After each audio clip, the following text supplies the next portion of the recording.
ఈరోజు EAMCET exam results అన్నా భయంగా ఉంది, కొంచెం చూసి చెప్పవా? అందరికీ ర్యాంక్స్ వచ్చాయా సార్? మీకే ర్యాంక్ వచ్చింది sir.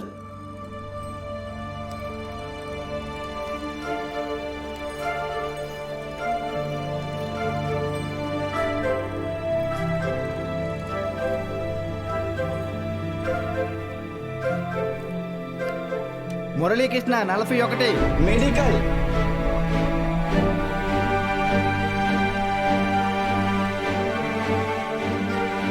Suresh 59 medical. Bhargavi 9 medical. Kusuma 55 engineering. Congratulations sir. Thank you. Anantalakshmi 43 medical. N Rambabu 29 engineering. M Venkatalakshmi 30. ఈ మహాలక్ష్మి 15. ఈ పద్మావతి 8.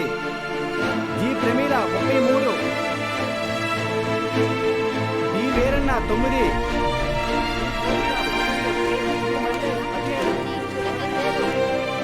అంటే 45 టాప్ ర్యాంక్స్ సార్. 46. అదేంటి సార్, మొత్తం కలిపి 45 కదా సార్? ఇంకో ఆల్ టికెట్ ఉంది. ఏఎస్ మూర్తి. ఏఎస్ మూర్తి 1వ ర్యాంక్. ఎవరై ఉంటారు? ఏఎస్ మూర్తి ఎవరు? ఏఎస్ మూర్తి.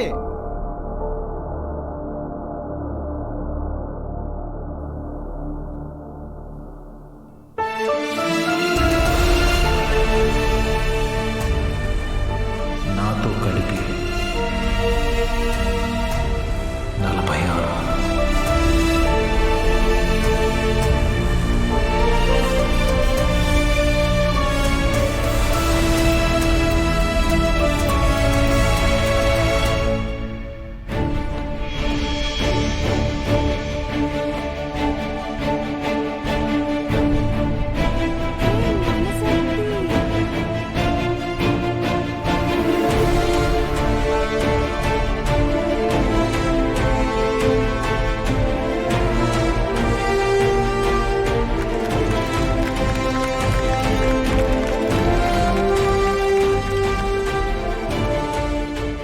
సార్ ఇవన్నీ మీకు ఇమ్మని చెప్పారు.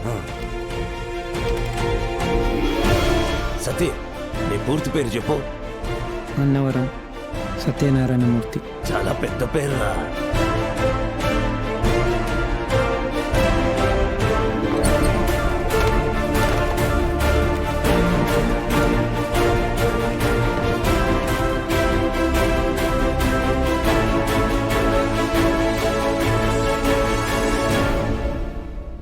సాధించావు బాలు.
నైన్త్ ర్యాంకే కదా, అయినా సరే నెలకొక 3,000 నుంచి 4,000 ఖర్చు అవుతుంది.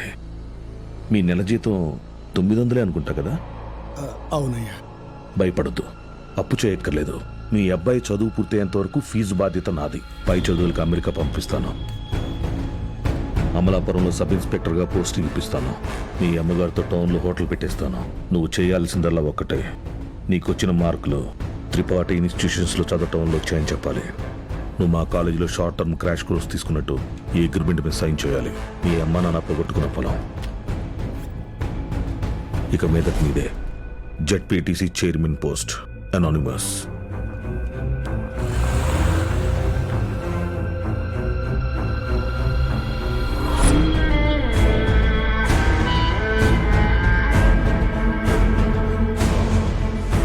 బాలూన్ తీసుకొచ్చాను sir.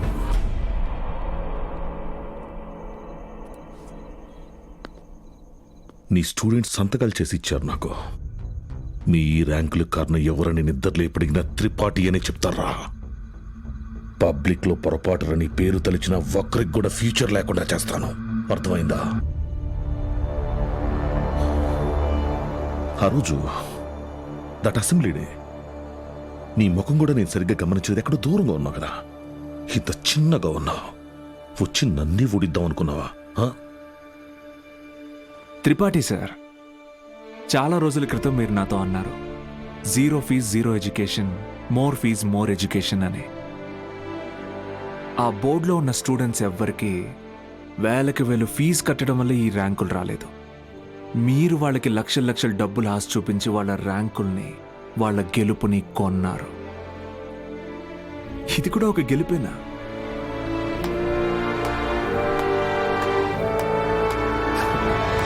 Okay sir, thank you sir, take care sir.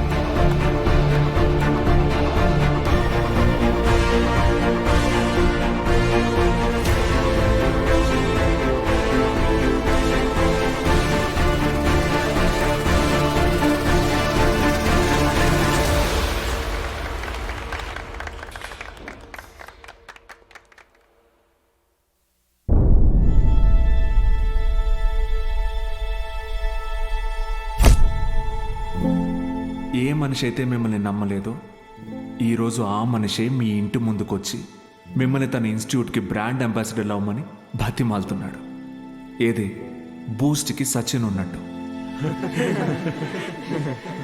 ఇది కదా నేను మీకు దక్కాలనుకున్న రెస్పెక్ట్. వచ్చింది. సూపర్. సంతకాలు పెట్టండి. కాంట్రాక్ట్ మీద సంతకాలు పెట్టండి. చదువు అనేది వ్యాపారంగా మారి చాలా కాలమైంది. ఫ్యూచర్లో ఇది ఇంకా పెద్ద వ్యాపారం అవుతుంది. ఈరోజు ఇంటర్ ఫస్ట్ ఇయర్, సెకండ్ ఇయర్కి వసూలు చేసే ఫీజుల కంటే ఎక్కువ ఫీజులు ఎల్కేజీ, యూకేజీ క్లాసులకి వసూలు చేసే రోజులు వస్తాయి. మన కంటికి కనపడేది త్రిపాఠి ఒక్కడే, కానీ తనలాంటి వాళ్ళు ఈ దేశంలో చాలామంది ఉన్నారు. మీ చదువుకి ఖర్చు అయ్యే ప్రతి రూపాయి త్రిపాఠి జేబులో నుంచే రానివ్వండి. మీ ఇంట్లో వాళ్ళకి ఇస్తానన్నవన్నీ ఇవ్వనివ్వండి. పై చదువులు చదివిస్తాడా? చదవండి. తన అహంకారాన్ని వాడుకొని మీరు ఎదగండి. మంచి పొజిషన్కి వెళ్ళండి. బాగా సెటిల్ అవ్వండి. అప్పుడు చదువుని కొనలేని వాళ్ళకి చదువుని పంచండి. మీలాగా వాళ్ళని గెలిపించండి. 46 మంది ఉన్నారు. మీరు తలుచుకుంటే ఎంతో మంది జీవితాల్ని మార్చగలరు. వచ్చి ఆ కాంట్రాక్ట్స్ మీద సంతకాలు పెట్టండి.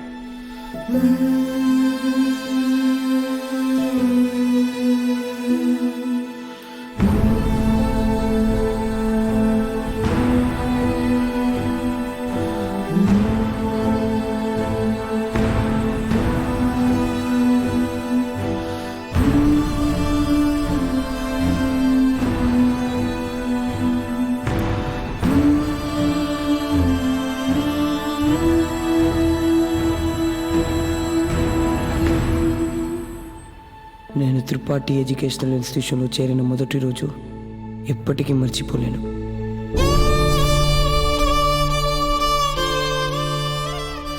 లెక్చరర్స్ అంతా నాకు ఎంతో అండగా నిలబడి నన్ను ప్రోత్సహించారు. నేనేదైనా తప్పు చేస్తే దండించేవారు. వాళ్లే నన్ను సరైన దారిలో నడిపించారు.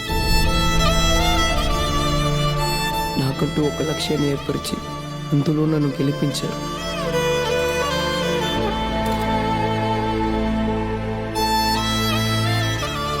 నాకు అమ్మ నాన్న లేరు. త్రిపాఠి ఎడ్యుకేషనల్ ఇన్స్టిట్యూషనే నా ఫ్యామిలీ. అక్కడికి అందరూ అమ్మ నాన్నలతో వస్తారు. నాకెవరూ లేరుగా, ఆయన వస్తారేమో అడుగుతారా?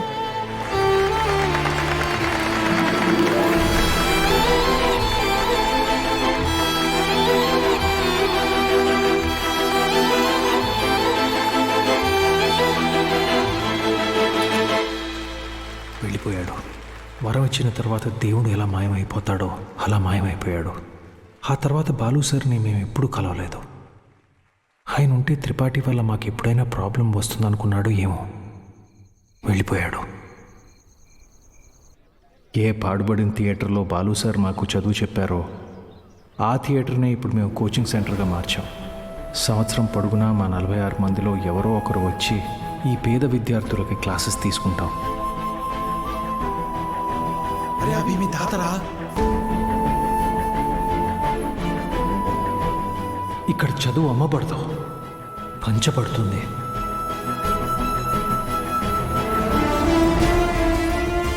ఇదే మా బాలు సార్కి మేము ఇచ్చే గురుదక్షిణ.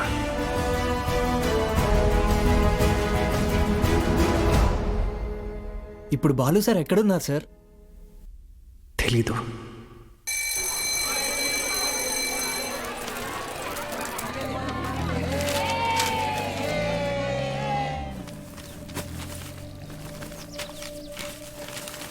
அண்ணா ஒரு பண்ணு கொடுங்கண்ணா.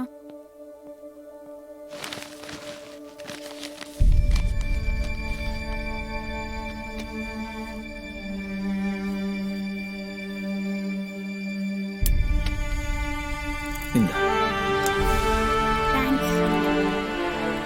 படிக்கணும்னு ஆசை இருக்கா தம்பி? ஆமாம் சார். సరే బా. కానీ ఆయన ఎక్కడున్నా చదువుని దేవుడికి పెట్టే నైవేద్యంలాగా పంచుతూనే ఉంటారు.